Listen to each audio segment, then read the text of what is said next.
오늘 말씀은 예레미야 29장 말씀을 같이 나누겠습니다.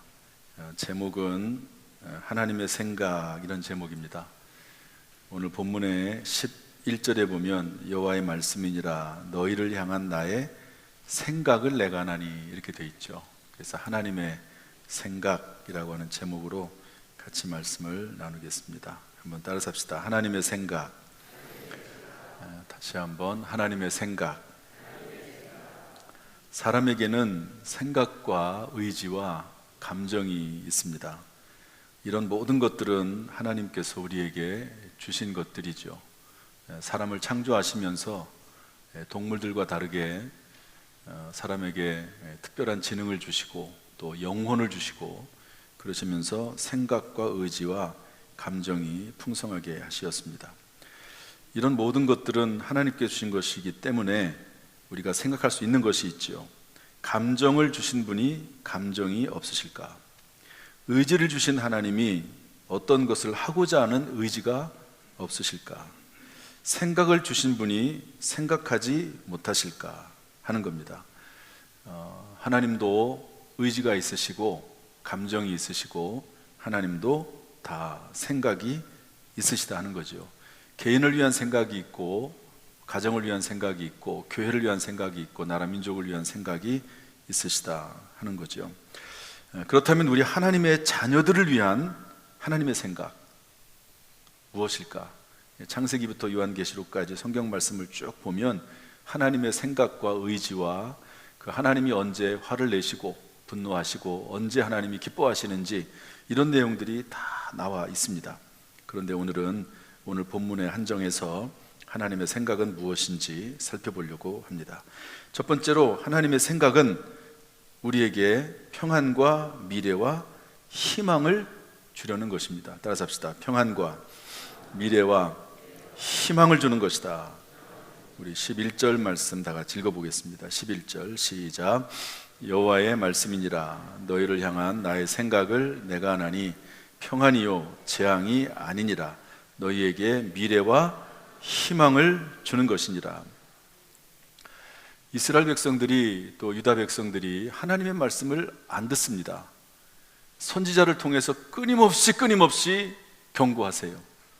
돌아와라, 회개해라, 우상 숭배하지 말아라, 이런 안식일을 지켜라, 이런저런 이야기들을 끊임없이 하십니다. 그러나 그 말을 듣지를 않습니다. 하나님께서 결국에는 인내하시다가 참으시다가 심판하십니다. 그런데 심판과 동시에 하나님께서는 희망을 선포하시는 거죠. 멸망이나 징계 자체가 목적이 아니고 그것은 과정이고 결국에는 하나님의 생각은 미래와 희망을 주시는 것이라고 말씀하고 있습니다. 오늘날 하나님의 백성이요 자녀를 향한 우리에 대한 하나님의 생각도 동일하십니다. 따라서 로마서 15장 13절은 이렇게 말씀을 하고 있는데요, 우리 다 같이 한번 읽어보겠습니다. 시작. 소망의 하나님이 모든 기쁨과 평강을 다시요, 방송실이 준비가 안 된 것 같아요. 로마서 15장 13절 다 같이 시작. 소망의 하나님이 모든 기쁨과 평강을 믿음 안에서 너희에게 충만하게 하사 성령의 능력으로 소망이 넘치게 하시기를 원하노라. 아예 로마서에서는 하나님에 대해서 소망의 하나님이라고 말씀을 하고 계십니다.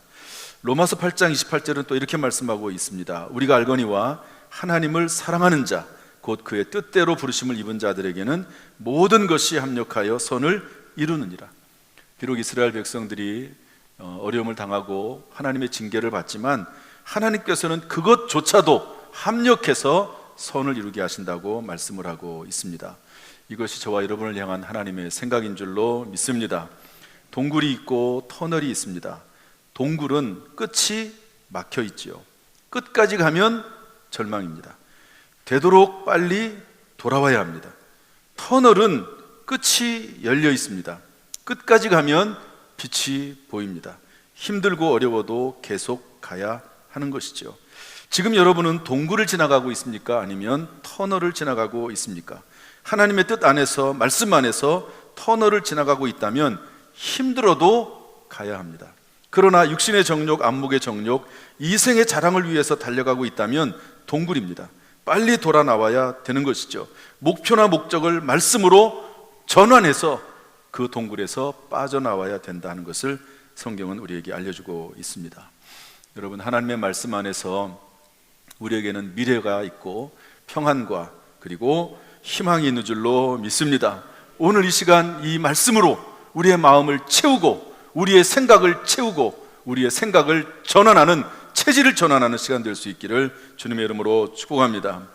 두 번째로 하나님은 이런 생각을 가지고 계신데요, 그것은 70년이 차야 한다는 것입니다. 우리 10절 말씀 다 같이 읽어보겠습니다. 10절 시작. 여호와께서 이와 같이 말씀하시니라. 바벨론에서 70년이 차면 내가 너희를 돌보고 나의 선한 말을 너희에게 성취하여 너희를 이곳으로 돌아오게 하리라. 이스라엘의 징계를 선포하시기도 하셨지만 희망과 미래를 선포하신 하나님께서 뭐라고 말씀하시냐면, 그 희망과 미래는 즉시 주어지는 것이 아니라 70년이 지나야 비로소 열려지는 것이라고 말씀하고 있습니다. 지금 이 시간 우리의 삶에도 70년이라고 하는 하나님의 시간이 필요합니다. 우리를 향한 하나님의 시간표가 있습니다. 하나님은 시계를 보고 계십니다. 우리가 터널을 지나가고 있다 하더라도 그 길이는 나의 것이 아닙니다. 여러분, 터널이 짧은 터널도 있고 긴 터널도 있습니다. 그런 것처럼 그 터널의 길이는 내가 만들어 놓은 게 아니죠. 여러분, 우리 인생의 터널도 하나님께서 만들어 놓으신 것이라고 볼 수가 있습니다. 하나님의 시간표대로 움직입니다. 그 시기와 기한은 하나님께 달려있다는 겁니다. 지혜의 왕인 솔로몬은 그래서 전도서에서 뭐라고 말하냐면, 시기와 기한이 모든 사람에게 임하나니 이것은 하나님을 경외하게 하려 하심이라고 성경은 기록을 하고 있습니다. 또 성경은 이렇게 말씀하고 있는데요, 전도서 3장 1절 말씀 다 같이 읽어보겠습니다. 다 같이 시작. 범사에 기한이 있고 천하만사가 다 때가 있나니, 때가 있다고 말씀하고 있습니다. 하나님의 시간표가 있습니다. 야고보서 5장 11절은 그래서 이렇게 말씀하고 있는데요, 보라, 인내하는 자를 우리가 복되게 하나니 너희가 욥의 인내를 들었고 주께서 주신 결말을 보았거니와 주는 가장 자비하시고 긍휼히 여기시는 이시니라. 인내하는 자를 복되게 한다. 욥이 엄청난 고난과 환난을 당했지만 말씀 안에서 그 고난을 이겨냈더니 하나님이 주신 복된 결말을 맞이했다고 이야기하고 있습니다. 얼마 전에 저를 찾아오신 분이 했던 말씀, 인내하면 복받는다. 이 말씀을 아마 그분은 그렇게 이해한 것 같아요. 보라, 인내하는 자를 우리가 복되게 하나니, 이 말씀을 목사님이 설교했는데 이 말씀을 뭐라고 받았냐면, 인내하면 복받는다. 틀린 말은 아니죠. 이 말씀을 붙잡고 엄청난 일들을 겪었지만 참았습니다. 주로 남편에 대한 건데요, 믿지 않는 남편으로 인해서 엄청난 고난을 당했습니다. 그러나 이 말씀 붙잡고, 인내하면 복받는다 하는 말씀 붙잡고 잘 견뎠어요. 지금은 자녀들이 잘해서 너무 감사하다고 그렇게 얘기하는 것을 들었습니다. 얼마 전 설교하고 나서 저에게 하신 말씀입니다. 여러분, 하나님의 말씀, 인간의 어떤 생각이 아니고 하나님의 말씀에 따라서 그 말씀 붙잡고 행하면 반드시 하나님께서 예비하신 놀라운 희망과 소망이 우리에게 이루어질 줄로 믿습니다. 노아는 방주를 졌습니다. 하나님께서 홍수로 심판을 멸하시면서 노아에게 방주를 질 걸 말씀했죠. 그런데 바닷가에 짓는 게 아니라 산꼭대기에 졌습니다. 그러니까 얼마나 힘들겠습니까? 엄청난 재정이 투입이 되고 주변 사람들이 얼마나 놀리고 조롱을 했겠습니까? 그러나 그것을 완성을 하죠. 그리고 드디어 비가 옵니다. 얼마 동안 옵니까? 비가 40일 동안 엄청난 폭우가 쏟아지는 거죠. 여러분, 우리 이번에 당진에 물난리가 났었는데요, 짧은 시간 비가 왔습니다. 그런데 시장에 다 이렇게 물이 차고 그런 일이 있었는데요, 40일 동안 엄청난 비가, 하늘에 샘이 열리면서 비가 쏟아지면 어떻게 되겠습니까? 그때 40일 동안 비가 오는데요, 여러분, 노아가 하나님 비를 그쳐주십시오라고 해도 그 기도가 응답이 되는 게 아닙니다. 하루가 지나고 열흘이 지나고 30일이 지나고 39일째 돼도 안 되는 거죠. 40일이 차야지만이 비가 멈추고 비로소 밖으로 나갈 수가 있는 것입니다. 때가 있다 하는 것입니다. 이스라엘 백성들이 출애굽을 하고 나서 광야 생활을 40년 동안 했습니다. 왜냐하면 하나님 앞에 불순종했던 광야 1세대는 다 죽고 광야 2세대, 새로운 세대가 일어나서 가나안 땅으로 들어가게 하시는 것이 하나님의 생각이었기 때문에 그렇습니다. 40년이 차야 되는 것이죠. 아브라함을 하나님께서는 75세에 불렀습니다. 그러면서 이미 너의 후손이 하늘의 별처럼 땅의 모래처럼 많아지겠다고 약속을 했습니다. 그런데 곧바로 아들을 주실 걸로 생각을 했지만 100살 때 아들 이삭을 주셨습니다. 25년이라고 하는 시간을 하나님은 익히셨습니다. 하나님 25년을 견디게 하셨습니다. 믿음으로 반응하게 하신 것이죠. 요셉은 형들에게 팔려서 종살이 옥살이 했습니다. 17살 때입니다. 그리고 나서 30살 때 애굽의 총리가 됩니다. 13년 동안 요셉은 어려운 생활을 겪으면서 인내하면서 버티는 거죠.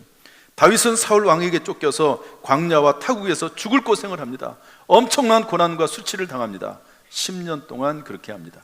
그 10년 동안의 기간은 결코 헛된 시간이 아니고 다윗을 성장시킨 시간이고 하나님을 만나게 하는 시간이고 오직 하나님만을 의지하는 시간이었고 하나님의 기적을 체험하는 시간이었음을 알 수가 있습니다. 에디슨이라고 하는 사람이 있지요. 이분은 많은 발명을 했습니다. 특별히 전구를 발명을 했는데요. 지금은 그런 백혈 전구를 쓰는 곳이 우리나라에 거의 없을 겁니다. 그런데 그 백혈 전구의 그 안에 필라멘트도 물론 바뀌었지만요, 그 전구의 필라멘트를 만들어내는데 엄청난 시간이 걸렸습니다. 왜냐하면 전기가 오는 것은 알겠는데 그 전기를 받아서 빛을 발하는 그 안에 들어있는 필라멘트, 이것을 찾기까지 수많은 실험을 했습니다. 전 세계를 돌아다니면서 그 필라멘트를 찾아다녔습니다. 사람들이 많이 조롱을 했지요. 안 되는 것을 왜 하냐고 그러면서 엄청난 조롱을 했습니다. 그럼에도 불구하고 에디슨은 길이 있다고 생각을 한 것 같아요. 왜냐하면 분명히 전기를 끌어올 수 있는데 그 전기를 발할 수 있는 뭔가 물질이 필요한데 반드시 있을 거라고 생각을 한 거죠. 그리고 그것을 자기의 사명이라고 생각을 했습니다. 그래서 실험을 거듭했는데 드디어 만번째, 딱 만번째겠습니까? 만번째의 실험에 성공을 했습니다. 조롱하는 사람들에게 이렇게 말을 했다고 그래요. 내가 9,999번 실패한 것이 아니라 9,999번 이 방법은 아니라는 것을 발견한 것이다. 끊임없이 실패하지만 그것은 실패가 아니라 또 다른 발견이라고 그렇게 해석을 했습니다. 이게 사명감이 있는 사람, 확신이 있는 사람에게 주어진 것이죠. 여러분, 저와 여러분에게는 확신이 있습니다. 그 확신은 뭡니까? 하나님의 말씀, 하나님의 생각은, 우리를 향한 하나님의 생각은 평안이요 미래와 희망이라고 하는 확신이 있습니다. 여러분, 말씀 붙잡고 살아가면 반드시 욥에게 허락하신 그런 결말들이 우리에게도 주어질 줄로 믿습니다. 말씀 붙잡고 인내할 수 있기를 주님의 이름으로 축원합니다. 마지막 세 번째로 하나님의 생각이 있는데요, 그것은 기도를 중단하지 말고 계속 하나님의 은혜를 구하면서 간구하라는 이야기입니다. 희망과 소망을 선포하신 하나님께서는 하나님의 백성들에게 요구하시는 것이 있는데 기도하라고 하는 겁니다. 기도해라.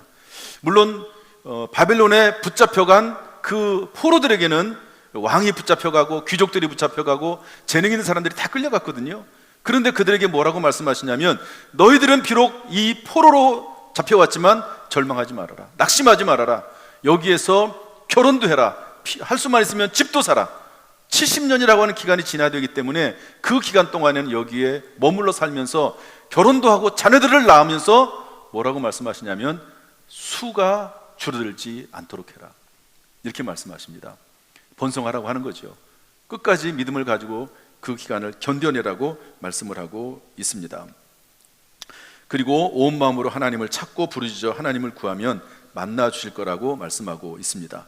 따라서 에스겔서 36장 35절 37절은 이렇게 말씀하고 있는데요, 하나님께서 이스라엘의 회복을 말씀하시면서 다시 이 땅이 에덴 동산까지처럼 될 것을 말씀하시면서 성전이 다시 세워지고 성벽이 세워질 것을 말씀하시면서 하나님께서 이루었으니 말씀하시니 이루어질 것이라고 말씀하십니다. 그러나 그래도 내게 구하여야 할지니 이렇게 말씀하고 있습니다. 한번 따라서 합시다. 나 여호와가 말하였으니 이루리라. 그래도 구하여야 할지라. 여러분, 기도는 하나님을 기억하는 것입니다. 기도의 궁극적인 목적, 최종적인 목적은 내가 무엇을 하나님 앞에 때를 써서 얻어내는 게 아니라 하나님과의 동행이 기도의 궁극적인 목적입니다.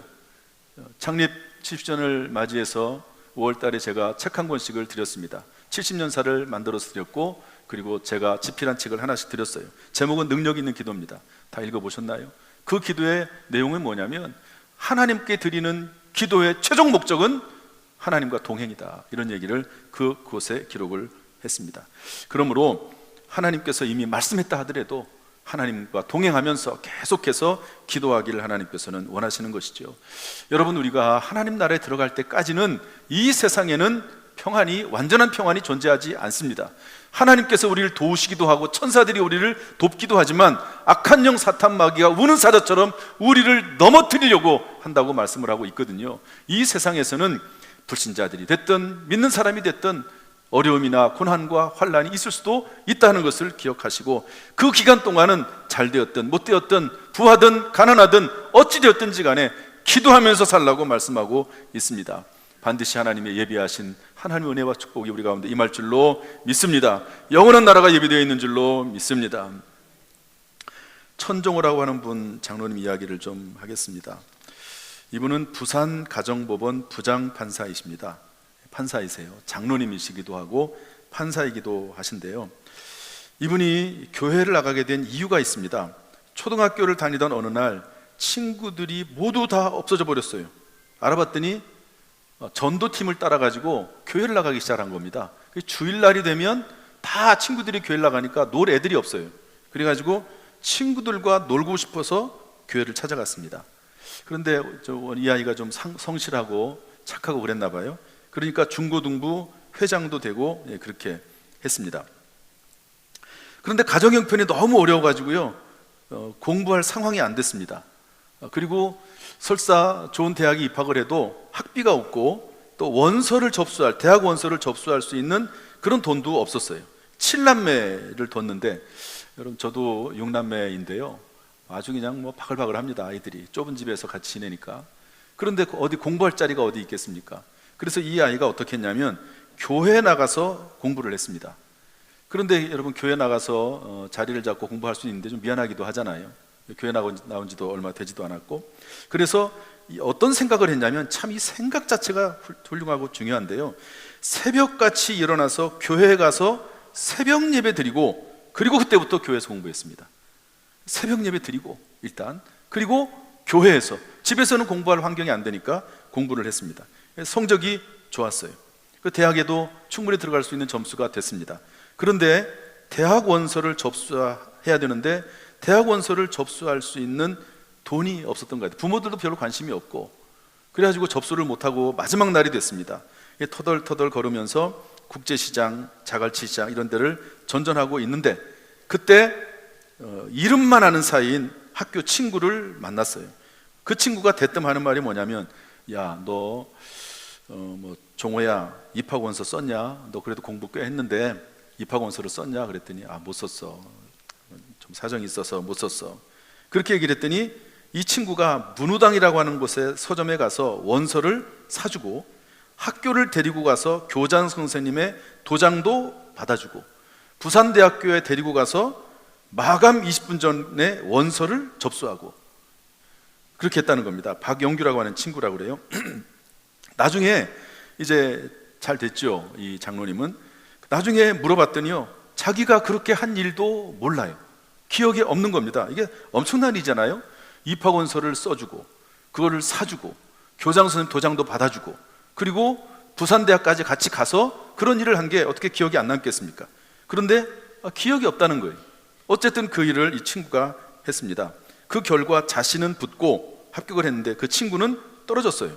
재수해서 1년 뒤에 합격하고 세무사가 됐다고 합니다. 저는 삼수를 했습니다. 제가 대학을 들어갔는데, 근데 저는 그 기간이 사람마다 전부 다릅니다. 꼭 그때 대학에 들어가는 것도 있지만 나중에 들어갈 수도 있고요, 또 하나님께서 비록 대학에 못 들어가도 하나님께서 사용할 수 있는 방법도 많이 있다고 생각을 합니다. 어쨌든 저는 대학을 삼수해서 들어갔는데요, 좋은 친구들을 많이 만나고 거기에서 하나님의 살아계심을 제가 믿게 됐고, 그리고 거기에서 전체 학생, 대학교를 대상으로 해서 교수님을 대상으로 해서 전도 집회를 학생 때 열었습니다. 가능했던 이유는 뭐냐면 제가 나이가 3살, 2살, 3살 많잖아요. 그러니까 저를 따르는 사람들이 많이 있었습니다. 학생들이. 그 아이들과 함께 같이 동기들하고 그 전도 집회를 열기도 했습니다. 저 평생에 잊지 못할 그런 대학 생활이 된 것이죠.